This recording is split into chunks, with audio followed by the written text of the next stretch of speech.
মালিক তুমি জান্নাতে, তোমার পাশে আমায় একটি ঘর বানিয়ে দিও, একটি ঘর বানিয়ে দিও সে বিভীষিকাময় মহাদিনে, তোমার প্রতিবেশী করে নিও। আসসালামু আলাইকুম ওয়া রাহমাতুল্লাহি তাআলা ওয়া বারাকাতুহু। নাহমাদুহু ওয়া নুসাল্লি আলা রাসূলিহিল কারীম, আম্মা বা'দু, ফাআউযু বিল্লাহি মিনাশ শাইতানির রাজীম। বিসমিল্লাহির রাহমানির রাহিম। ওয়া ইযা সাআলাকা ইবাদি আন্নী ফাইন্নী করিব উজিবু দা'ওয়াতাদ দাঈ ইযা দাআন ফালইস্তাজিবু লি ওয়া লিয়ুমিনু বি লাআল্লাহুম ইয়ারশুদুন। সাদাকাল্লাহুল আযীম। রব্বি ইশরাহ লি সাদরি ওয়া ইয়াসসির লি আমরি ওয়াহলুল উকদাতাম মিন লিসানি ইয়াফকাহু কওলি। আল্লাহ তাআলার শুকরিয়া জ্ঞাপনের পাশাপাশি আমি অন্তরের অন্তঃস্থল থেকে ধন্যবাদ জানাতে চাই বিজনেস কমিউনিটি পাসার বেসার ক্লাংকে এরকম চমৎকার একটি গোছালো পরিবেশে একটি প্রোগ্রাম উপহার দেওয়ার জন্য। সম্মানিত সুধী, যে টপিকটিকে সামনে রেখে আমি কিছু কথা আপনাদের সামনে উপস্থাপন করব, সেই টপিকটি হচ্ছে আমরা কি করে আল্লাহ তাআলার প্রিয় ভাজন হতে পারি, আমরা কিভাবে আল্লাহ তাআলার নৈকট্য হাসিল করতে পারি, ইবাদতের মধ্য দিয়ে কিভাবে আমরা আল্লাহর আরো প্রিয় হয়ে উঠতে পারি, এই টপিকটা নিয়ে আমরা কিছু কথা শুনবো ইনশাআল্লাহ। তার আগে আপনারা বলুন যে আমরা সবাই আল্লাহ তাআলার প্রিয় হতে চাই কি চাই না? সবাই আল্লাহর প্রিয় হতে চান? সবাই আল্লাহ তাআলার নৈকট্যপ্রাপ্ত বান্দা হতে চান? আলহামদুলিল্লাহ, আমরা সবাই একমত যে আমরা আল্লাহ তাআলার প্রিয় হতে চাই, আমরা আল্লাহর আরো কাছে যেতে চাই। আমাদের বাংলাদেশে তো ক্লোজ আপ ওয়ান আমাদেরকে কাছে আসার গল্প শোনায়, কি বলেন? বিবাহ বহির্ভূত একটা ছেলে মেয়ে কিভাবে একে অপরের কাছে আসতে পারে, এই হারাম রিলেশনের গল্প শোনায়।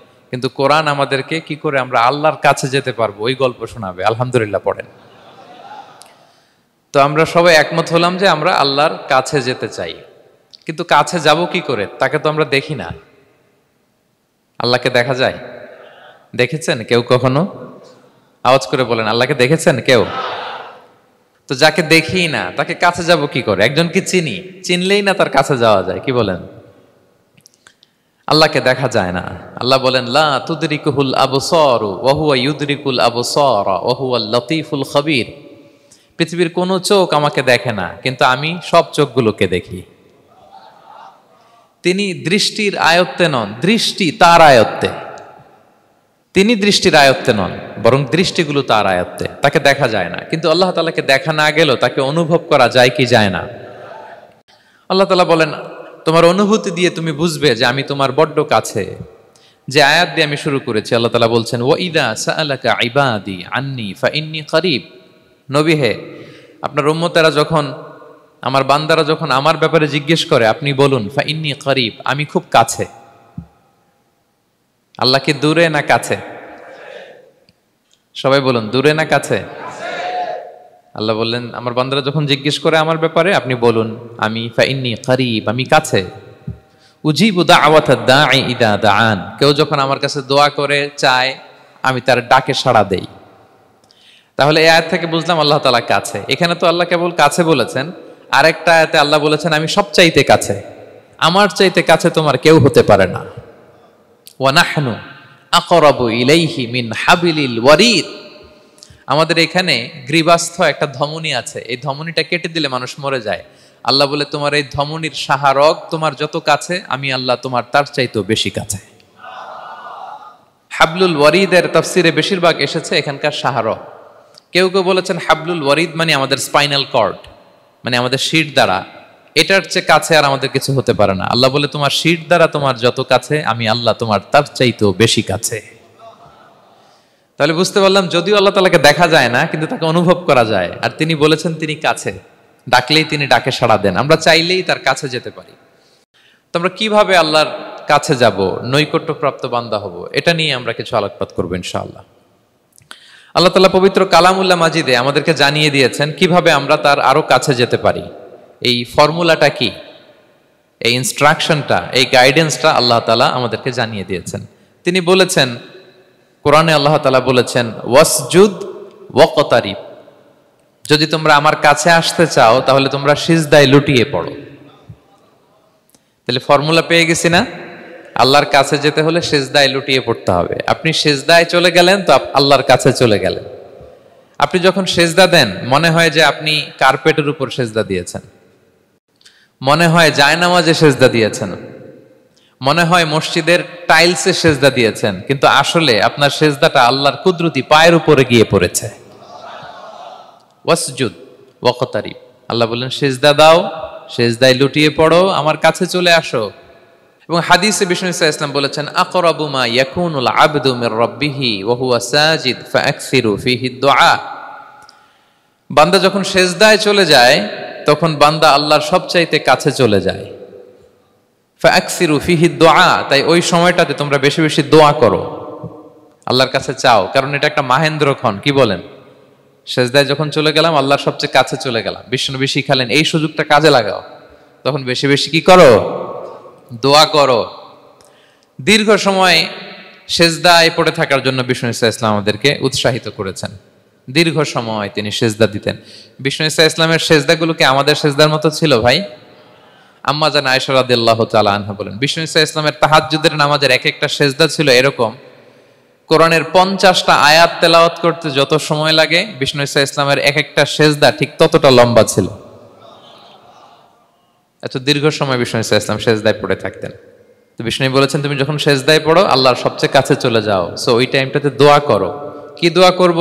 বিষ্ণু ইসলাম সিজদায় পড়ে তাসবিহ পড়তেন, সুবহানা রাব্বিয়াল আ'লা, সুবহানা রাব্বিয়াল আ'লা। এর অর্থটা খুব সুন্দর। এর অর্থটা আপনারা জানেন? সুবহানা রাব্বিয়াল আ'লা মানে আমি আমার রবের পবিত্রতা ঘোষণা করছি, যিনি হচ্ছেন আল আ'লা, সর্বোচ্চ, সবচেয়ে বড়, তার চেয়ে বড় কেউ হতে পারে না। আরবিতে আল আ'লা শব্দের অর্থ হচ্ছে সবচেয়ে উঁচু, সবচেয়ে বড়, সর্বোচ্চ, এটাকে বলে আ'লা। আর আরবিতে সবচেয়ে খাটো, সবচেয়ে নিচু, সবচেয়ে নিম্নে, এটার আরবি হচ্ছে আল আসফাল। এটাকে কি বলে? আল আসফাল। আল্লাহ তাআলা কোরআনে বলেছেন, ইন্নাল মুনাফিকিনা ফিদ দারকিল আসফালি মিনান নার, মুনাফিকেরা জাহান্নামের একেবারে নিচে থাকবে, নিচে। তাহলে সবচেয়ে নিচু অবস্থানকে বলে আসফাল, আর সবচেয়ে উঁচু অবস্থানকে বলে আ'লা। আওয়াজ করে বলুন, সবচেয়ে উঁচু অবস্থানকে বলে? আমরা ওইটাই বলি আল্লাহকে, সুবহানা রাব্বিয়াল আ'লা, আমি আমার রবের পবিত্রতা ঘোষণা করছি, যিনি আ'লা, সর্বোচ্চ। আচ্ছা একটু খেয়াল করে বলেন তো, তিনি যখন আ'লা তখন আমাদের অবস্থাটা কি? সেজদা মানে হচ্ছে আমার কপাল, আমার নাক, মানুষ তার দেহের সবচাইতে দামি অঙ্গ মাটিতে ঘষতে শুরু করে ওই টাইমে, ঠিক কিনা? মানে আমার ইগো, আমার অহংকার, আমার দাম্ভিকতা সবকিছু ঝেড়ে ফেলে দিয়ে আমি আমার সর্বোচ্চ সাবমিসিভনেস, লয়ালটি, আনুগত্য, হাম্বলনেস, বিনয় আল্লাহর কাছে দেখাচ্ছি। সেজদায় আমরা যত ছোট হই এর চেয়ে ছোট আর হওয়া যায় না। সেজদায় আমরা যতটা বিনয়ী হই একটা মানুষ এর চেয়ে বিনয়ী আর হতে পারে না। এই তো নামাজ শুরু করলাম, আল্লাহু আকবার, এরপর রুকুতে জাস্ট বো ডাউন আর হেড, মাথা একটু ঝুঁকালাম, আর সেজদায় একেবারে মাথাটারে কি করলাম? মাটিতে মিলিয়ে দিলাম। তার মানে আমি চলে গেলাম আসফালে। আসফাল মানে সবচেয়ে নিচে, আমি চলে গেলাম সবচেয়ে, আর সবচেয়ে নিচে যে আমি ঘোষণা দিলাম সুবহানা রাব্বিয়াল, মানে হে রব, আপনার প্রশংসা, আপনার পবিত্রতা, আপনি আ'লা। আল্লাহ, আমি আর নিজেকে এর চেয়ে তুচ্ছ করতে জানি না, এর চেয়ে ছোট আর করতে পারি না, আমি আমার নিজেকে উজাড় করে দিলাম, সবচেয়ে ছোট, তুচ্ছ, নগণ্য করে আপনার সামনে উপস্থাপন করে আমি ঘোষণা দিচ্ছি সুবহানা রাব্বিয়াল আ'লা। পবিত্রতা সেই রবের যিনি আ'লা, সর্বোচ্চ। সুবহানাল্লাহ পড়েন। তাহলে সিগনিফিকেন্সটা বুঝতে পারছেন কেন বিষ্ণু ইসলাম এটা পড়তেন সুবহানা রাব্বিয়াল আ'লা? কারণ আমি থাকি সবচেয়ে আসফালে, নিচে, আর তখন আমি ঘোষণা দেই, glory be to Allah the most high, the most high, the most high, আ'লা। আল্লাহ, আমি একেবারে নিচে, কিন্তু তুমি হচ্ছে আ'লা। মজার ব্যাপার হচ্ছে সেজদায় আপনি যত নিচেই থাকেন না কেন, মাথা নাক নিচে করে ফিসফিস করে যাই বলেন না কেন, এটা মুহূর্তে আল্লাহর আরশে চলে যায়। আপনি নিচু হবেন কিন্তু কথা চলে যাবে আল্লাহর আরশে। এজন্য বিষ্ণু ইসলাম বলতেন, মান তাওয়াদা তারাফা, যে নিচু হয় আল্লাহ তারে টেনে উপরে উঠায়। আপনি সেজদা দাও মানে কি? নিচু হওয়া, ছোট হওয়া। তো বিষ্ণু ইসলাম বলেছেন, বেশি বেশি সেজদা দাও, তাহলে আপনার মর্যাদা সম্মান বাড়াই দিবে কে? সম্মানিত ভাইয়েরা, আমরা শুধু সেজদায় যে সুবহান রাব্বিয়াল আলা এটাই পড়ি, 3 বার শুধু এটাই পড়ি, কিন্তু বিষ্ণু সাল্লাল্লাহু আলাইহি ওয়াসাল্লাম সেজদায় যে আরো অনেক দোয়া পড়তেন, সেগুলো কি পড়েন আপনারা? বিষ্ণু সাল্লাল্লাহু আলাইহি ওয়াসাল্লাম সুবহান রাব্বিয়াল আলা এর পাশাপাশি তিনি সিজদায় যেয়ে পড়তেন সুবহানাকা আল্লাহুম্মা রাব্বানা ওয়া বিহামদিকা আল্লাহুম্মা গফিরলি। এটা জানি না আমরা অনেকে। সুবহানাকা আল্লাহুম্মা রাব্বানা ওয়া বিহামদিকা আল্লাহুম্মা গফিরলি এর অর্থ হচ্ছে, হে আমার রব, আপনার পবিত্রতা ঘোষণা করছি, আপনার প্রশংসা আমরা করছি, আল্লাহ আপনি আমাকে ক্ষমা করে দেন, আল্লাহুম্মা গফিরলি। এই দোয়াটা বিষ্ণু সাল্লাল্লাহু আলাইহি ওয়াসাল্লাম পড়তেন। এছাড়াও বিষ্ণুই পড়তেন সুবুহুন কুদ্দুসুন রব্বুল মালাইকাতি ওয়ার রূহ, সকল ফেরেশতাদের অধিপতি রব, সবচেয়ে বড় ফেরেশতা যার 600 পাখা, জিব্রাইলের রব, সেই রবের প্রশংসা আমি করছি। তিনি সুবুহ, তিনি কুদ্দুস, তিনি মহাপবিত্র, the most pure, the most high. এভাবে বিষ্ণু সাল্লাল্লাহু আলাইহি ওয়াসাল্লাম আল্লাহর প্রশংসা করতেন। তিনি আরো পড়তেন আল্লাহুম্মা গফিরলি যুনুবি কুল্লাহ দিক্কাহু ওয়া জুল্লাহ আউওয়ালাহু ওয়া আখিরাহ আলানিয়াতাহু ওয়া সিররা। আল্লাহ আপনি আমার গুনাহ মাফ করেন, ছোট গুনাহ, বড় গুনাহ, প্রকাশ্য গুনাহ, গোপন গুনাহ, ইচ্ছায় করেছে যে গুনাহ, অনিচ্ছায় করেছে যে গুনাহ, আল্লাহ সব গুনাহ আপনি মাফ করে দেন। সিজদায় লুটিয়ে পড়ে বিষ্ণু সাল্লাল্লাহু আলাইহি ওয়াসাল্লাম এই দোয়াগুলো পড়তেন। তো এখন থেকে সিজদায় এই দোয়াগুলো, লম্বা চূড়া দোয়া আপনারা করবেন তো? বান্দা যখন সিজদায় লুটিয়ে পড়ে আল্লাহর সবচেয়ে কাছে চলে যায়, এবং তোমরা বেশি বেশি দোয়া করো। আল্লাহ রাসূল সাল্লাল্লাহু আলাইহি ওয়াসাল্লামের একজন সাহাবী, সহিহ মুসলিমে এসেছে, সাহাবীর নাম হচ্ছে রাবিআ। কি নাম? ওনার নাম হচ্ছে রাবিআ ইবনু কাব আল আসলামি রাদিয়াল্লাহু তাআলা আনহু। উনি বলেন কুনতু আবিতু ইনদা রাসূলিল্লাহ, একবার আমি রাত্রিবেলা রাসূল সাল্লাল্লাহু আলাইহি ওয়াসাল্লামের সাথে ছিলাম, কোনো এক কারণে রাসূলের সাথে রাত কাটিয়েছি। তো রাসূল সাল্লাল্লাহু আলাইহি ওয়াসাল্লাম যেহেতু তাহাজ্জুদের সালাত পড়েন, তো তিনি বলেন আমি মাঝরাতে উঠে একটা গামলা দিয়ে, পাত্র দিয়ে অজুর পানি নিয়ে আসছি বিশ্বনবীর জন্য, এনে দিলাম। বিশ্বনবী এত খুশি হলেন, আমাকে বললেন সাল, হে কাব তোমার কি লাগবে চাও। উনি বললেন আসআলুকা মুরাফাকাতাকা ফিল জান্নাহ। উনি বললেন ইয়া রাসূলুল্লাহ, আপনি যদি কিছু চাইতেই বলেন তাহলে আমি জান্নাতে আপনার সাথে থাকতে চাই। দেখেন কিভাবে ওনারা সুযোগ কাজে লাগাতেন। অজুর পানি নিয়ে আসছে, বিষ্ণুবী খুশি হয়ে গেলেন, বলেন তুমি কি চাও?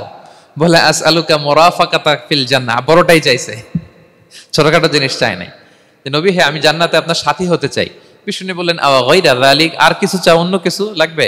বলতেছে না, উরিদু যাক, শুধু এইটাই চাই। তখন বিষ্ণু সাল্লাল্লাহু আলাইহি ওয়াসাল্লাম বললেন আইন্নি আলা নাফসিকা বিকাসরাতি সুজুদ, এই মর্তবা যদি তুমি চাও তাহলে বেশি বেশি সিজদায় লুটিয়ে থাকো। আলাইকা বিকাসরাতি সুজুদ, বেশি বেশি সিজদা দিও। যদি সিজদায় পড়ে থাকতে পারো তাহলে জান্নাতে আমার সাথী হতে পারবা। আল্লাহু আকবার। তাহলে সম্মানিত ভাইয়েরা, সিজদা দেওয়ার মধ্য দিয়ে আমরা আল্লাহর কাছে যেতে পারি। ক্লোজ আপ ওয়ান তো আমাদেরকে হারাম কাছে আসার গল্প শোনায়, কোরআন আমাদেরকে আল্লাহ তাআলার কাছে কি করে আমরা যেতে পারি এই গল্প শোনাচ্ছে। কোরআন বলে ওয়াসজুদ ওয়াকতারিব, সিজদায় লুটিয়ে পড়ো, আমি আল্লাহর কাছে আসো। তাহলে বেশি বেশি সিজদা দেওয়ার মধ্য দিয়ে আমরা আল্লাহ তাআলার প্রিয় ভাজন হতে পারি, আমরা তার কাছে যেতে পারি। এবং কিয়ামতের দিন আল্লাহ তাআলা আমাদের সবাইকে সিজদা দিতে বলবেন। সেদিন অযুত লক্ষ নিযুত কোটি কোটি মানুষ, তাদের সামনে আল্লাহ বলবেন আমাকে সিজদা দিয়ে দেখাও। আমরা দুনিয়াতে যারা আল্লাহকে প্রাণ ভরে সিজদা দিয়েছি, আমরা সেদিন আল্লাহু আকবার বলে সিজদায় লুটিয়ে পড়ব। কিন্তু যারা সিজদা দেয় নাই, অথবা যারা লোক দেখানো সিজদা দিয়েছে, তারা সিজদা তো দূরের কথা, ওদের পিঠটাই বাঁকা করতে পারবে না। আল্লাহ বলেন ইয়াউমা ইউকশাফু আন সাকিন ওয়া ইউদআউনা ইলা সুজুদি ফালা ইস্তাতিউন, সেদিন আল্লাহ তাআলা তার পায়ের গোছা উন্মুক্ত করবেন। অনেকে বলে হুজুর আল্লাহরও পা আছে? আছে, আল্লাহ তাআলারও পা আছে, কিন্তু এই পাটা কেমন এটা আমরা জানি না, আমাদের পায়ের মতন না। লাইসা কামিসলিহি শাই, কোনো কিছু তার মতো নয়। তো তিনি কার মতো? উত্তর হচ্ছে তিনি তার মতো। সুবহানাল্লাহ পড়বেন না? লাইসা কামিসলিহি শাই, তার মতো কিছু নাই। তো তিনি কার মতো? তিনি তার মতো। ওয়ালাম ইয়াকুল্লাহু কুফুয়ান আহাদ, তার মতো, তার সমকক্ষ কোনো কিছু নাই, তিনি তার মতো। সেদিন আল্লাহ তাআলা তার পবিত্র পায়ের গোছা, পায়ের নলা উন্মুক্ত করবেন এবং আদেশ করবেন সিজদা দাও। আমরা সবাই আল্লাহু আকবার বলে সিজদায় লুটিয়ে পড়ব। কিন্তু যারা দুনিয়ায় সিজদা দেয় নাই, লোক দেখানো সিজদা দিয়েছে, ফালা ইস্তাতিউন, আল্লাহ তাআলা তাদের পিঠটা লোহার মতো, রডের মতো শক্ত করে দিবেন।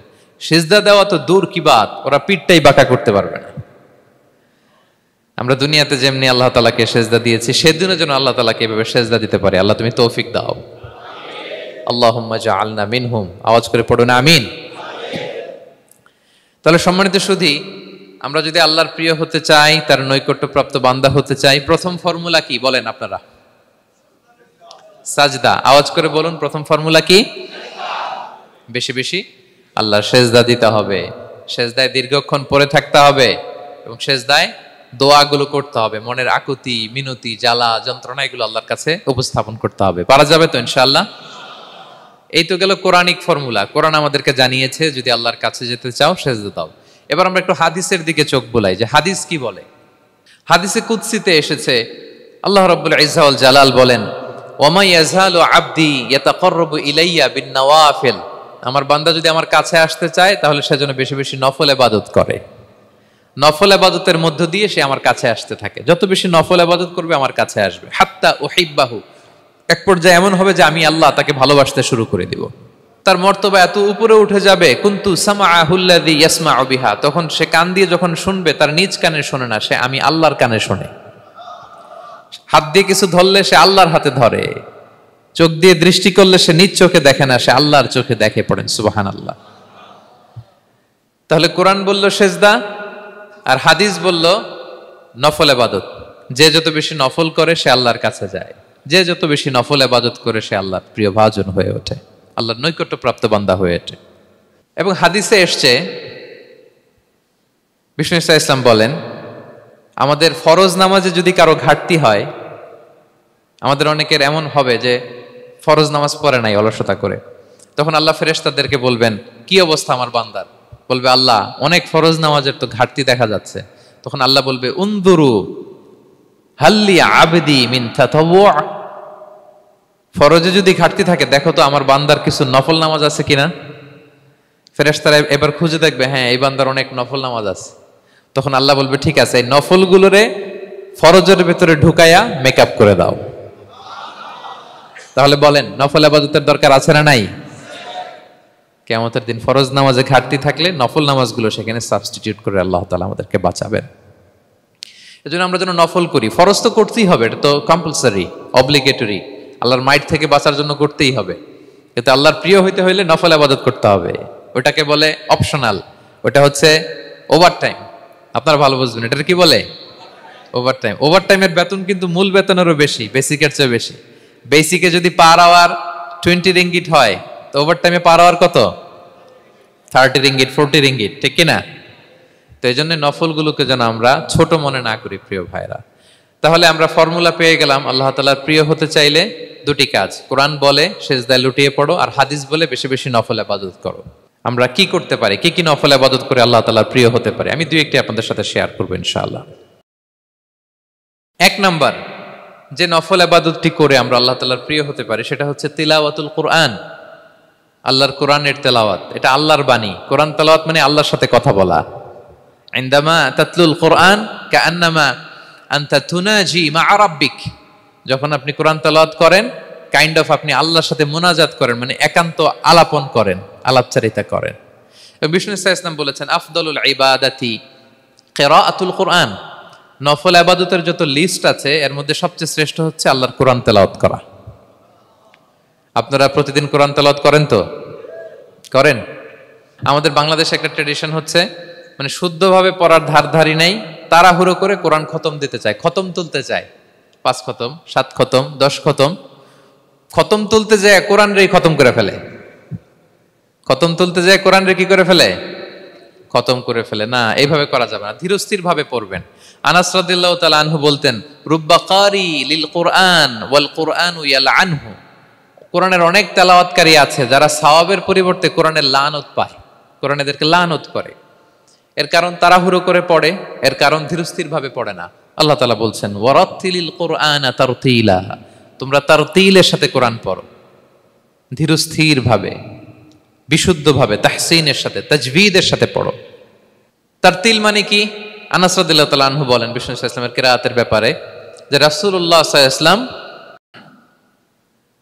ইয়ামুদ্দু বিহা সাওতাহু মাদ্দান, তিনি যখন কিরাআত পড়তেন টেনে টেনে পড়তেন, তাড়াহুড়ো করে পড়তেন না। কিভাবে পড়তেন? টেনে টেনে পড়তেন। আম্মা জান উম্মে সালামা রাদিয়াল্লাহু তাআলা আনহা বলেন, কানা ইউকাত্তিউ কিরাআতাহু আয়াতান আয়াতান, প্রতি আয়াত পড়ে থামতেন, তাড়াহুড়ো করতেন না। তাহলে বিশ্বনবী টেনে টেনে কোরআন পড়তেন, প্রতি আয়াত শেষে থামতেন, ধীরস্থির ভাবে। তাড়াহুড়ো করা যাবে, প্রতিটা আয়াত শেষে থামতে হবে। আলহামদুলিল্লাহি রাব্বিল আলামিন আর রহমানির রহিম মালিকি ইয়াউমিদ্দিন ইয়্যাকা না'বুদু ওয়া ইয়্যাকা নাস্তাঈন। টেনে টেনে বললাম, প্রতিটা আয়াত শেষেই থামলাম, ঠিক কিনা? ঠিক এভাবে বিষ্ণু ইসা ইসলাম তেলাওয়াত করতেন। এবং তিনি বলতেন, জাইয়িনুল কুরআন বিআসওয়াতিকুম, তোমরা সুন্দর কণ্ঠে, সুললিত কণ্ঠে সুর করে কোরআন পড়ো, সুন্দর করে পড়ো। অনেকে বলে, হুজুর আমার গলায় তো কোনো সুর নাই, আমি কি করব? প্রত্যেকের গলায় কিছু না কিছু সুর আছে। বাথরুমের ভিতরে ঢুকলে বোঝা যায়, যখন কাপড় কাচতেছেন আর গান গাইতেছেন মনের অজান্তে, তখন সুর চলে আসে। কোরআন পড়ার সময় সুর বেরোয় না, না? যার যেরকম সুর ওইটাই আপনি সুন্দর করে পড়বেন। আরব শায়েখরা যেই কণ্ঠে কোরআন পড়তেন, ওই কণ্ঠে আপনি সুর করে তেলাওয়াত করবেন। এবং সহিহ বুখারীর বর্ণনা বিষ্ণু ইসলাম বলেছেন, লাইসা মিন্না মান লাম ইয়াতাগান্না বিল কোরআন, যে কোরআনকে গুনগুনিয়ে সুর করে পড়ে না সে আমার উম্মত নয়। এবার বলেন, কোরআনকে সুর করে ধীরস্থির ভাবে টেনে টেনে থেমে থেমে পড়ার দরকার আছে না নাই? এভাবে পড়বেন তো সবাই? তারতিলের সাথে কোরআন পড়তে হবে। বাসায়, গাড়িতে কোরআনের তেলাওয়াত ছেড়ে দিয়ে রাখবেন। ওয়া ইযা কুরিআল কুরআনু ফাসতামিউ লাহু ওয়া আনসিতু লাআল্লাকুম তুরহামুন, যখন কোরআনের তেলাওয়াত হয় চুপ থাকো, মনোযোগ দিয়ে শোনো, আল্লাহর রহমতের বারিধারা তোমার উপর নাজিল হতে থাকবে। বাসায় কোরআন ছেড়ে দিয়ে রাখবেন। বাসায় কি ছেড়ে দিয়ে রাখেন বলেন? হিন্দি গান, বাংলা গান, কি ছেড়ে দিয়ে রাখেন? লাউড স্পিকারে কোরআন ছেড়ে দিয়ে রাখবেন। গাড়ি চালাচ্ছেন, কোরআন ছেড়ে দিয়ে রাখবেন, রহমতের বারিধারা নাজিল হবে। আর তেলাওয়াত করার সময় তারতিলের সাথে, নাকি খতম উঠাইতে যায় কোরআনের খতম করে দিবেন? হ্যাঁ, না, ধীরস্থির ভাবে পড়তে হবে। তাড়াহুড়ো করে পড়লে আমরা শুনলাম আজকে কোরআন লানত দেয়। কি দেয় ভাই? এমনটা যেন না হয়। তাহলে নফল ইবাদতের লিস্টে আমরা প্রথমেই রাখবো কোরআন তেলাওয়াত। শাহরু রমাদান আল্লাযী উনজিলা ফীহিল কুরআন, এই মাসে কোরআন নাজিল হয়েছে। কোরআন নাজিলের মাসে আমরা যেন বেশি বেশি কোরআন তেলাওয়াত করি। প্রতিটা অক্ষরে 10টা নেকি। পৃথিবীর এমন কোন কিতাব নাই, এমন কি হাদিসের কিতাবও না, বিশ্বনবীর হাদিস পড়লেও এটা নাই, শুধু কোরআন, শুধু আল্লাহর বাণী, এক অক্ষরে 10 নেকি। বিষ্ণু ইসলাম বলেন সূরা বাকারার শুরুতে যে আলিফ লাম মিমের মধ্যে এই 3টা অক্ষর বললে যে 10টা নেকি হবে এমন না, বল আলিফু হারফুন ওয়া লামু হারফুন ওয়া মিমুন হারফুন। আলিফ বললে 10 নেকি, মিম বললে 10 নেকি, লাম বললে 10 নেকি, আলিফ লাম মিম বললে 10টা সওয়াব হয়ে যাবে। এই বরকতের কিতাবকে আমরা মসজিদের সেলফে রেখে দিছি। মাকড়সার বাসা, ধুলা বালি পড়ে আছে, এটা পড়ার সময় আমাদের হয় না। আমরা যেন কোরআন তেলাওয়াত করি প্রতিদিন। ফজরের পরে কোরআন তেলাওয়াত করতে হবে। ফজরের পরের মুমিনের ওয়াজিফা বা রুটিন হবে রিসাইটেশন অফ দ্য হোলি কোরআন। আপনারা পড়েন তো ফজরের পরে? হ্যাঁ, একজন বলছে ইনশাআল্লাহ, বাকিরা নাউজুবিল্লাহ। বাকিরা কি? সবাই একসাথে পড়ুন ইনশাআল্লাহ। তাহলে নফল ইবাদতের 1 নম্বর লিস্ট হচ্ছে কোরআন তেলাওয়াত করা। আমরা বেশি বেশি যেন কোরআন তেলাওয়াত করি। আল্লাহ তাআলার প্রিয় হওয়ার যে পদ্ধতি, নফল ইবাদতের মধ্য দিয়ে আল্লাহ তাআলার প্রিয় ভাজন হওয়া যায়। এর 2 নম্বর তালিকা হচ্ছে আত-তাহাজ্জুদ বা কিয়ামুল লাইল, রাতের সালাত। কিসের সালাত? 2 রাকাত করে মাঝরাতে যে সালাতটা বিষ্ণু ইসলাম পড়তেন এটাকে বলে কিয়ামুল লাইল বা তাহাজ্জুদ। এক সাহাবী বললেন, ইয়া রাসূলুল্লাহ, আইয়ুস সালাতি আফদালু বা'দাল মাকতুবা, ফরজ নামাজের পরে কোন নামাজ সেরা? বিষ্ণু বললেন, আস-সালাতু ফি জাওফিল লাইল, মাঝরাতে যেই নামাজটা পড়ো তাহাজ্জুদ, এটা সবচেয়ে সেরা। ফরজ সালাতের পরে সবচাইতে শ্রেষ্ঠ সালাত হচ্ছে তাহাজ্জুদের সালাত। আল্লাহ তাআলা বলেন, ওয়া মিনাল লাইলি ফাতাহাজ্জাদ বিহি নাফিলাতাল লাকা আসা আইয়াবআসাকা রাব্বুকা মাকামান মাহমুদা। নবী হে, রাতের কিছু অংশে আপনি তাহাজ্জুদের সালাত পড়ুন, এটা আপনার জন্য অতিরিক্ত একটা ফরজ। এটা বিষ্ণু ইসলামের জন্য ফরজ ছিল, অতিরিক্ত ফরজ, নাফিলাতান লাক। এবং আসা আইয়াবআসাকা রাব্বুকা মাকামান মাহমুদা, আশা করা যায় এর কারণে আল্লাহ তাআলা আপনাকে মাকামে মাহমুদে উত্তীর্ণ করবেন। মাকামে মাহমুদ হচ্ছে এমন একটা স্পেশাল জায়গা, একটা মাকাম, যেই জায়গায় দাঁড়িয়ে বিষ্ণু ইসা ইসলাম আমাদের জন্য সুপারিশ করবেন। মাকামে মাহমুদে দাঁড়িয়ে বিষ্ণু ইসা ইসলাম আমাদের জন্য সুপারিশ করবেন। তাই আমরাও যারা তাহাজ্জুদের সালাত আদায় করবো, আমাদেরকে এরকম মাকামে মাহমুদ মানে সুউচ্চ মর্যাদার আসনে আল্লাহ তাআলা নিয়ে যাবেন। যারাই তাহাজ্জুদ পড়ে তাদের মর্যাদা বাড়িয়ে দেয় কে? এই নামাজটাকে আল্লাহ এত পছন্দ করেন কেন? এর কারণ, এটা এমন সময় পড়া হয় যে সময় দুনিয়ার সবাই ঘুমায়। দুনিয়ার সবাই কি করে? নিঝুম নিস্তব্ধ রাত, আপনি উঠে ওযু করে নামাজ পড়তেছেন, তখন আপনি ঘুমান না, আপনি তখন আল্লাহর রঙে রঙিন হতে চান, কারণ আল্লাহও ঘুমায় না। সুবহানাল্লাহ পড়েন। আল্লাহ বলে, লা তাখুযুহু সিনাতু ওয়ালা নাওম, never the sleep nor the slumber overtakes me. আমি আল্লাহর ঘুম তো আসে না, ঘুমের আগে যে তন্দ্রা আসে ওইটাও আসে না। আরবিতে স্বাভাবিক ঘুমকে বলে নাওম। আওয়াজ করে বলেন তো, ঘুমের আরবি কি? নাওম। আর ঘুমের আগে যে একটা ডোজি ডোজি ভাব আসে, ঝিমুনি আসে, এটাকে বলে সিনা। এটার কি বলে? আল্লাহ বলে, লা তাখুযুহু সিনাতু ওয়ালা নাওম, আমি আল্লাহর ঘুম নাই, ঘুমের আগে যে তন্দ্রা আসে ওইটাও নাই। তো আপনি ওই টাইমে আল্লাহর রঙে রঙিন হতে চান, আল্লাহ ঘুমায় না, তো আপনিও ঘুমান না। ঘুমের আর একটা গভীর নাম আছে, ওটার নাম হচ্ছে হুজুদ। আওয়াজ করে বলেন তো, এটার নাম? ওটা মাঝরাতে, শেষ রাতে যে একটা গভীর ঘুম আসে, এটার বলে হুজুদ। দেখবেন যে শেষ রাতে একটা এমন মজার ঘুম আসে, কম্বলটা টেনে টেনে এসিটা ছেড়ে দিয়ে আরেকটু ঘুমাইতে মনে চায়, আরেকটু আরেকটু আরেকটু ঘুমাই, এরকম একটা ঘুম আছে না? আরামের ঘুম। তো এই আরামের মাঝরাতের গভীর ডিপ স্লিপিং, ওইটারে আরবিতে বলে হুজুদ। ওইটারে আরবিতে কি বলে? এই হুজুদের ঘুমকে স্যাক্রিফাইস করে যে নামাজটা পড়া হয়, ওইটাকেই বলা হয় সলাতুল হুজুদ বা সলাতুত তাহাজ্জুদ। পড়েন সুবহানাল্লাহ। হুজুদকে স্যাক্রিফাইস করে আপনি নামাজ পড়েছেন, এজন্য এই নামাজটার নাম সলাতুল হুজুদ বা সলাতুত তাহাজ্জুদ। ওয়া মিনাল লাইলি ফাতাহাজ্জাদ বিহি নাফিলাতাল লাক আসা আইয়া বাআসাকা রাব্বুকা মাকামান মাহমুদা। আপনি যদি প্রশংসার স্থানে উন্নীত হতে চান, তাহলে এই রাতের সালাত পড়তে হবে। বিষ্ণু ইসা ইসলাম দীর্ঘ সময় এই কিয়ামুল লাইলটা করতেন। সেজদায় কত লম্বা ছিলেন এটা তো একটু আগেই বললাম। কত লম্বা ছিল? এক একটা সেজদায় 50টা কোরআনের আয়াত তেলাওয়াত করা যায়, এত লম্বা সময় তিনি সেজদায় থাকতেন। সুবহানাল্লাহ। আর কত দাঁড়িয়ে থাকতেন এটার বলে লাভ নাই। দাঁড়িয়ে থাকতে থাকতে থাকতে থাকতে হাত ধরে যেত, এরপরে হাত ছেড়ে দিতেন, তারপর কোরআন তেলাওয়াত করতেছেন। আবার একটু ভাল লাগলে আবার হাত বাঁধতেন। দাঁড়িয়ে থাকতে থাকতে থাকতে থাকতে হাত্তা তাতাফাত্তারা কদামা, পা দুইটা ফুলে এরকম মোটা হয়ে যেত। আম্মা জান আয়েশা বলতেন, ইয়া রাসূলুল্লাহ কদ গুফিরা লাকা মা তাকদ্দামা মিন যামবিকা ওয়া মা তাআখার। আপনার তো এমনিই গুনাহ নাই, কিন্তু আল্লাহ ঘোষণা দিয়েছে আপনার আগের পরের সব গুনাহ মাফ। তা আপনার কোনো গুনাহই নাই, আপনি এত কষ্ট কেন করেন? বিষ্ণু বলেন, ইয়া আয়েশা আফালা আকুনা আবদান শাকুরা, আমি কি শুকরগুজার বান্দাদের অন্তর্ভুক্ত হতে চাইবো না? আমি কি আল্লাহর শুকরগুজার বান্দা হতে চাইবো না? আল্লাহ আমাকে ক্ষমা করেছেন ঠিকই, কিন্তু আমার তো কিছু দায়িত্ব আছে।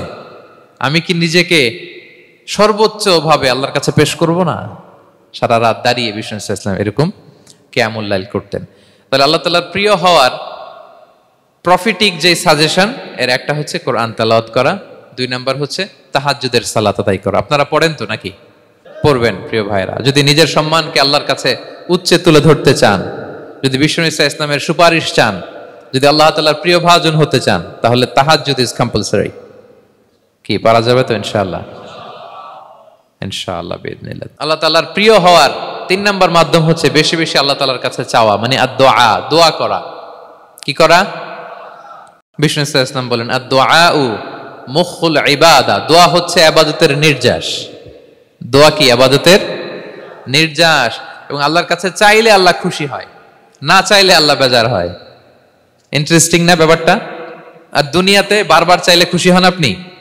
একটা বিষয় নিয়ে একজনের কাছে গেলাম, ভাই একটু বিপদে পড়ছি, একটু হেল্প করেন, করলো। এরপরের সপ্তাহে আবার গেলাম, ভাই আমার তো একটু সমস্যা, টাকা পয়সার, একটু হেল্প করেন। মুখ লজ্জায় ধরেন, আবারও করলো।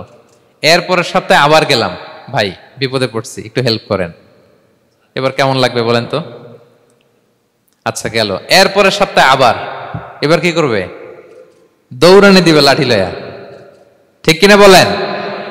তুমি মামুর বাড়ির আবদার পাইছো না, প্রতি সপ্তাহে সপ্তাহে বিপদে পড়ছি। তার মানে এই দুনিয়ার হাইসিয়াত হচ্ছে বারবার কারো কাছে কোনো ইস্যু নিয়ে যাওয়া যায় না, বারবার কোনো ব্যাপার নিয়ে কারো কাছে চাওয়া যায় না। চাইলে সে রাগ করে, অখুশি হয়, কিন্তু আল্লাহর কাছে এটা বিপরীত। বিষ্ণু বলেন, ইন্নাহু মান লাম ইয়াসআলিল্লাহা ইয়াগদাব আলাই, যে আল্লাহর কাছে বারবার বারবার চায় না, আল্লাহ তার উপর রাগান্বিত হয়ে যায়। আর বারবার বারবার বারবার তার কাছে চাইলে আল্লাহ তাআলা তার প্রতি খুশি হয়ে যায়। এজন্য আল্লাহ তাআলার কাছে চাইতে হবে প্রিয় ভাইয়েরা, চাইতে হবে, বিনয়ের সাথে চাইতে হবে, চোখের পানি ছেড়ে চাইতে হবে, একাগ্র চিত্তে চাইতে হবে, চাওয়ার মতো চাইতে হবে। চাওয়ার মতো চাইলে আল্লাহ দেয়। যারা চাইতে পারে আল্লাহর কাছে, তারা আল্লাহর কাছ থেকে নিয়ে ছাড়ে। দেখবেন যেই বাচ্চা কাঁদে বেশি, ওই বাচ্চাকে মা দুধ খাওয়ায় বেশি, ঠিক কিনা? আর যেটা কাঁদে টাদে না, ওইটা টেক কেয়ারও কম। যেই ফ্যামিলিতে অনেক বাচ্চা কাচ্চা, দেখবেন যেটা কাঁদে বেশি, ওইটা টেক কেয়ারও বেশি। তো আপনি যত চাইবেন আল্লাহ তাআলা তত খুশি হয় আপনার প্রতি। কিভাবে চাবো? একাগ্র চিত্তে চাইতে হবে। আমরা অনেক সময় দোয়াও করি, আবার আরেক দিকে তাকায় আছি। এই যে দোয়া করতেছি, দেখেন, আল্লাহুম্মা আমিন, রব্বানা আতিনা ফিদ দুনিয়া হাসানা ওয়া ফিল আখিরাতি হাসানা। দোয়াও করতেছে, ইন্টেরিয়র ডিজাইনও দেখতেছে। এটা দোয়া হইছে? কথা বলেন না কেন, দোয়া হইছে? আবার দোয়াও করতেছে, দোকানের হিসাবও মিলাইতেছে, রব্বানা আতিনা ফিদ দুনিয়া। দোয়াও চলতেছে আর দোকানের হিসাব কিতাব যা আছে, এরকম দোয়াও আছে না নাই? এটার একটা আমি নাম দিছি, এটারে আমি বলি রোবোটিক দোয়া। মানে রোবট, আপনি একটা সিস্টেম অন করে দিবেন, ওটা করতেছে, এটার কোনো প্রাণ নাই, ওটার মধ্যে কোনো অনুভূতি নাই, কোনো রিয়েলাইজেশন নাই। এই অনুভূতিহীন দোয়া আল্লাহ কবুল করেন না, আল্লাহ কবুল করেন না। আপনার দোয়ায় প্রাণ থাকতে হবে, এখানে আপনার ধ্যান থাকতে হবে, মন থাকতে হবে, আপনার আকুতি থাকতে হবে, চাওয়ার মতো আল্লাহর কাছে চাইতে হবে। কিভাবে চাবেন? বিনয়ের সাথে চাবেন, আর ইয়াকিন রাখবেন আমার দোয়া আল্লাহ কবুল করবেই। উদুল্লাহ ওয়া আনতুম মুকিনুনা বিল ইজাবা, এমন ভাবে আল্লাহর কাছে চাও যে তুমি নিশ্চিত আমার দোয়া আল্লাহ কবুল করবেনই। আপনি নিশ্চিত হইলে আপনার দোয়া কবুল হয়ে যাবে। নিজেকে ছোট করে চাইবেন। ফাসআলুল্লাহ বিবুতুনি আকুফিকুম, বিষ্ণু বলেন তোমাদের হাতের তালুগুলো উপরের দিকে, ভিক্ষুকরা যেমন চায়, স্যার 2 দিন ধরে কিছু খাই নাই স্যার, 2টা টাকা দেন, এই যে এইভাবে যে চায় হাত পাতে, এরকম হাতের তালুগুলো উপরের দিকে করে ভিক্ষুকের মতো আল্লাহর কাছে চাও। হাত তুলে চাও, হাত না তুলেও দোয়া করা যায়, হাত তুলেও করা যায়, কিন্তু বিষ্ণু বলেন হাত তুলে চাও। কারণ ইন্নাল্লাহা হাইয়ুন কারীম, আল্লাহ বড় লাজুক এবং লজ্জাশীল। বান্দা যখন হাত তুলে ভিক্ষুকের মতো কিছু চায়, ওই হাত খালি হাতে ফিরিয়ে দিতে আল্লাহ লজ্জা লাগে, খালি হাতে ফিরিয়ে দিতে আল্লাহ লজ্জা পান। হাত তুলে চাইবেন। দোয়াতে আল্লাহর নামগুলো ধরে ধরে ডাকুন, ইয়া আল্লাহ, ইয়া রহমান, ইয়া রহিম, ইয়া হাইয়ু, ইয়া কাইয়ুম বিরহমাতিকা আস্তাগীথ। আল্লাহর নাম ধরে ধরে চান, ওই দোয়া আল্লাহ কবুল করবেন। বিশ্বনবীর উপর দুরূদ পড়েন, যে বিশ্বনবীর উপর দুরূদ পড়ে না, ওই দোয়া আল্লাহর কাছে কবুল হয় না, এটা আকাশে পেন্ডিং থাকে। কুল্লু দুআ মুআল্লাক মাহজুব বাইনাস সামাই ওয়াল আরদি মা লাম ইউসাল্লা আলাইয়া। বিষ্ণু বলেন সব দোয়া আকাশে পেন্ডিং থাকে যতক্ষণ আমার উপর দুরূদ পড়া না হয়। মোবাইলে দেখবেন ব্যালেন্স না থাকলে, মেসেজ পাঠালে কি হয়ে থাকে, ওইটা পেন্ডিং, আবার টপ আপ করলেই সেন্ট। তা আপনি যে বলেন হুজুর আমার দোয়া কবুল হয় না, কেন হয় না বুঝছেন এবার? হ্যাঁ, নবীর উপর দুরূদ পড়েন নাই তো। আল্লাহুম্মা সাল্লি ওয়া সাল্লিম ওয়া বারিক আলাইহি, শুরু করবেন বিশ্ব নবীর উপর দুরূদ দিয়ে, মাঝেও পড়বেন, শেষেও পড়বেন, আগেও পড়বেন, পরেও পড়বেন। আপনার দোয়া কবুল করবে কে? একাগ্র চিত্তে চাইতে হবে আল্লাহ তাআলার কাছে। ইফতারির আগে দোয়া কবুল হয়, দোয়া করবেন। বৃষ্টি যখন পড়ে দোয়া কবুল হয়, দোয়া করবেন। আর দুআউ মুস্তাজাবা বাইনাল আযানি ওয়াল ইকামা, আযান ইকামতের মাঝখানে দোয়া করলে দোয়া কবুল হয়। আম্মা আব্বা দোয়া করলে দোয়া কবুল হয়। হজ থেকে যে রিসেন্ট ফিরে আসছে তার কাছে যে দোয়া চাবেন, দোয়া করলে দোয়া কবুল হয়। খাতমুল কোরআনের পরে দোয়া করলে ওই দোয়া কবুল হয়। মাজলুম দোয়া করলে ওই দোয়া আল্লাহ ফেরায় না। আমরা যেন বেশি বেশি দোয়া করি। সেজদা দিব, কোরআন বলল আর হাদিস বলল তেলাওয়াত করতে হবে আল্লাহর কাছে যেতে চাইলে, তাহাজ্জুদ পড়তে হবে আল্লাহর প্রিয় হতে চাইলে, বেশি বেশি দোয়া করতে হবে আল্লাহর নৈকট্যপ্রাপ্ত বান্দা হতে চাইলে। আর কি করব? বেশি বেশি জিকির করতে হবে আল্লাহর। সুবহানাল্লাহ, আলহামদুলিল্লাহ, লা ইলাহা ইল্লাল্লাহ, আল্লাহু আকবার, এগুলো পড়বেন। আস্তাগফিরুল্লাহ বেশি বেশি পড়বেন। নামাজ শেষে 33 বার সুবহানাল্লাহ, 33 বার আলহামদুলিল্লাহ, 33 বার আল্লাহু আকবার। এরপর 3 33 99 100তম মিলাবেন এইভাবে, লা ইলাহা ইল্লাল্লাহু ওয়াহদাহু লা শারীকা লাহু লাহুল মুলকু ওয়া লাহুল হামদু ওয়া আলা কুল্লি শাইইন কাদির। পড়েন, আপনারা পড়েন, সবাই পড়েন। বিষ্ণু বলেন নামাজের পরে যদি 33 বার সুবহানাল্লাহ, 33 বার আলহামদুলিল্লাহ, 33 বার আল্লাহু আকবার, এরপরে 100তম বার লা ইলাহা কেউ পড়ে, তার যদি সাগরের ফেনা পরিমাণ গুনাহ থাকে, আল্লাহ তাআলা তার সব গুনাহ মাফ করে দেয়। প্রত্যেক ফরজ সালাতের পরে আয়াতুল কুরসি পড়বেন। পড়েন আপনারা? কোরআনের সবচাইতে দামি আয়াত। বিশ্বনবী বলেন, মান ক্বারা আয়াতাল কুরসি দুবরা কুল্লি সালাতিন মাকতুবাতিন লাম ইয়ামনাহু মিন দুখুলিল জান্নাতি ইল্লাল মাউত। প্রত্যেক ফরজ নামাজের পরে আমার যে বান্দা আয়াতুল কুরসি পড়ে, তার জান্নাতে ঢোকার ক্ষেত্রে আর কোনো বাধা থাকে না, একটা জিনিস ছাড়া, সেটা হচ্ছে মরণ। লোকটা মরে না, তাই জান্নাতে যায় না, মরলেই জান্নাতি। আরো আস্তে সুবহানাল্লাহ পড়বেন আয়াতুল কুরসি। আমরা যেন জিকিরগুলো বেশি বেশি করি। 5 নম্বরে চ্যারিটি, আর সাদাকাতু তারুদ্দুল বালা। সাদাকা আপনার বিপদ মুক্ত করে, আপনার ছেলে মেয়ের নিরাপত্তার জন্য, আপনার জানের নিরাপত্তার জন্য, আপনার ব্যবসার নিরাপত্তার জন্য মুক্ত হস্তে দান করুন। ব্যবসায় বারাকা দিয়ে দিবে কে? সুযোগ হলে গোপনে দান করুন। 7 শ্রেণীর ব্যক্তিকে আল্লাহ তাআলা আরশের নিচে ছায়া দিবেন। এর মধ্যে 1 শ্রেণীর ব্যক্তি হচ্ছে রজুলুন তাসাদ্দাকা বিসাদাকা ফাআখফাহা, যে গোপনে দান করে, হাত্তা লা তা'লামু শিমালুহু মা তুনফিকু ইয়ামিনু, এত গোপনে দান করে যে তার ডান হাত কি দান করেছে বাঁ হাত সেটা টের পায় না। গোপন দান আল্লাহর রাগ কমায়, গোপন দান আপনাকে বিপদ মুক্ত করে, গোপন দান কিয়ামতের দিন আল্লাহর সুশীতল আরশের নিচে আপনার সিটকে কনফার্ম করে। দান করবেন তো সবাই। মদিনার সবচেয়ে গরিব সাহাবী বেলাল রাদিয়াল্লাহু তাআলা আনহু গায়ের জামাটা নিয়ে শুধু হিজরত করেছেন, উনাকেও বিশ্বনবী বলেন আনফিক বেলাল, বেলাল দান করো, লা তাখশা মিন যিল আরশি ইখলালা, আল্লাহর ধনভাণ্ডারে কমতি নাই, ঘাটতি নাই, ভয় পাও না, আল্লাহ তোমার বাড়ায় দিবে। কিছুই নাই বেলালের। মুমিনরা সচ্ছল অবস্থায় অসচ্ছল অবস্থায় সব সময় দান করে। সচ্ছল অবস্থায় বেশি দেয়, অসচ্ছল অবস্থায় কম দেয়, কিন্তু দেয় দেয় তারা দান করে। আল্লাহ বলেন আমার ভান্ডারে কমতি নাই, ঘাটতি নাই। ইবনা আদম আনফিক উনফিক আলাই, এই বনি আদম দাও, দিলে আমি তোমারে দেব। হাত খুলে দাও, আমি তোমারে দেব। লাউ আন্না আউওয়ালাকুম ওয়া আখিরাকুম ওয়া ইনসাকুম ওয়া জিন্নাকুম কামু আলা সাঈদিন ওয়াহিদ, পৃথিবীর সব মানুষগুলো যদি এক মরুভূমির মাঝখানে দাঁড়িয়ে আমি আল্লাহর কাছে চাইতে থাকে, আমি আল্লাহ যদি তাদের যার যা চাওয়া আছে সবও দিয়ে দেই, আমি আল্লাহর ধনভাণ্ডারের 1 ইঞ্চিও কমবে না। তবে হ্যাঁ, কমতে পারে। কতটুকু কমতে পারে? হাদিসে বিষ্ণু ইসলাম বললেন, সুই দিয়ে যদি সাগরের পানি একটু কমানো যায়। কথা বুঝেন? সুই আছে না, সুই, নিডেল, চিনেন তো সুই? সুই দিয়ে ধরেন আপনি সাগরের পানি একটু এরকম করলে সুইয়ের মধ্যে একটু সাগরের পানি লেগে চলে আসবে না? সাগরের পানি থেকে একটু কমলো তো, এতটুকু কমবে। বিষ্ণু বললেন সুই দিয়ে সাগরের পানি থেকে যদি পানি নিয়ে আসো, যতটুকু কমাতে পারলা, পৃথিবীর সব মানুষ চাইতে হয়রান হয়ে সবও যদি আল্লাহ থেকে নিয়ে নাও, কমলে এতটুকু কমতে পারে।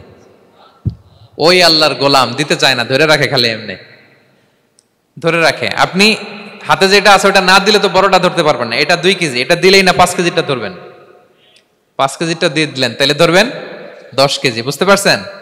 দিতে হবে প্রিয় ভাইরা। হাত খুলে দান করুন। এখানে তো সব বিজনেস ম্যাগনেট, বাংলাদেশের সব বড় বড় ব্যবসায়ীরা আপনারা এখানে। হাত খুলে দান করুন। ইতআমুত তাআম, অন্যকে খাবার খাওয়ানো অনেক বড় সওয়াবের কাজ। এর মধ্যে দিয়ে আল্লাহ তাআলার নৈকট্যপ্রাপ্ত বান্দা হওয়া যায়। কিয়ামতের দিন আল্লাহ তাআলা বলবেন, হে বনি আদম, আমি অসুস্থ ছিলাম, আমার তো সেবা করলা না। আমি ক্ষুধার্ত ছিলাম, আমি আল্লাহর তো তুমি খাওয়াইলা না। মানুষ বলবে, ইয়া রাব্বাল আলামিন, আপনি তো আরশের মালিক, রাজাধিরাজ, আপনারে কিভাবে সেবা করি, আপনারে কিভাবে খাওয়াবো? আল্লাহ বলেন, ওই যে গরিব, ভুখা, নাঙ্গা, অভুক্ত আমার বান্দা তোমার কাছে খাবার চেয়েছিল, তুমি খাবার দাও নাই। ওই দিন তারে খাবার যদি দিতা, তাহলে আমি আল্লাহকে খাওয়ানো হতো। তাকে জামা দিলে আমি আল্লাহকে জামা দেওয়া হতো। তার চিকিৎসার ব্যবস্থা করে দিলে আমি আল্লাহর সেবা করা হতো।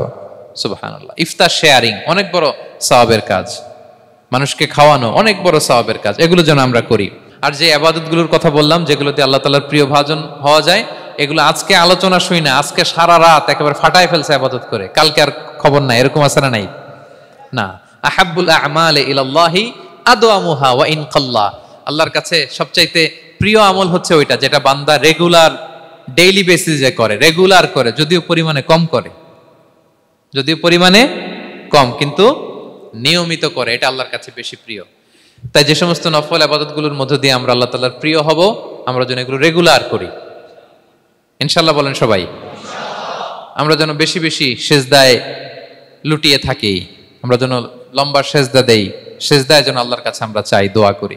আমরা যেন বেশি বেশি আল্লাহর কোরআনকে তেলাওয়াত করি, আমরা যেন তাহাজ্জুদের সালাত পড়ি, আমরা যেন কায়মন বাক্যে চোখের পানি বিসর্জন দিয়ে আল্লাহর কাছে দোয়া করি, আমরা যেন জিকির দিয়ে আমাদের জিহ্বাটাকে আল্লাহর জিকিরে যেন সবসময় সিক্ত রাখি, আমরা যেন হাত খুলে দান করি, আমরা যেন ইফতার শেয়ার করি, আমরা যেন সাদাকা করি।